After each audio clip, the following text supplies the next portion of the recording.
On the face-off between Russia and the West over Ukraine, a superpower conflict that echoes the Cold War. ABC's Martha Raddatz and Terry Moran both on the scene. Martha in Paris, right in the middle of some high-stakes diplomacy. Good morning, Martha. Good morning, George. There is a meeting today between John Kerry and Russia's foreign minister. It should be tense and frank, especially after that provocative missile launch. Was it a routine missile test or blatant show of force? That is the question many in the international community are asking this morning after Russia's intercontinental ballistic missile launch Tuesday. A test launch fired over the Caspian Sea and landing in a remote part of Kazakhstan. U.S. officials say the missile test had been planned well before the unfolding crisis in Ukraine, calling it a previously notified and routine test launch of an ICBM. It's time we woke up about Vladimir Putin. It's time that this administration got real.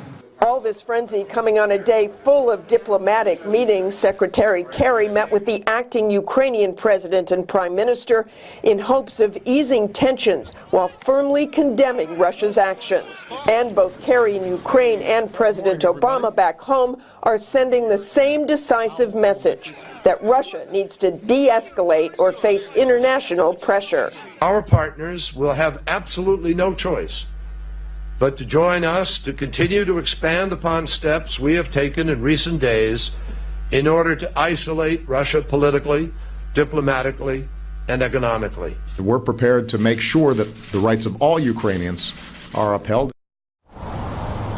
The U.S. will keep up the pressure today, but the Russians keep pushing back. George? They do, Martha. Okay, let's go to ABC's Terry Moran on the ground in Ukraine all through this crisis. He joins us now. And Terry, after that missile launch yesterday, now some talk about anti-missile batteries in the Ukraine. Absolutely, George. It's a military standoff here, as you can see behind me. An interesting scene. Ukrainian soldiers, Russian soldiers sharing a smoke, sharing a laugh, but they all know if given the orders, they'll fight. And Russia keeps tightening the screws here. As you just pointed out, two more anti-missile batteries, Ukrainian anti-missile batteries, now under de facto Russian control. Ukrainian ships bottled up in the harbor by Russian warships. There's no question this whole place remains on a nice edge of tension. And Terry, after that press conference yesterday from Vladimir Putin, clearly he's calling the shots here for Russia, but so many in the West don't know exactly what he wants. That is the $64,000 question, George. What does Vladimir Putin want? Because he is driving all of the events here. He seemed to suggest in that press conference that he doesn't want his troops to go farther into Ukraine, and that did hearten the stock markets and others. But he also, George, sent an unmistakable message to President Obama and the West. This former KGB officer who once called the collapse of the Soviet Union the greatest catastrophe of the century, he said basically stay out of this space near Russia. He believes Russia should down.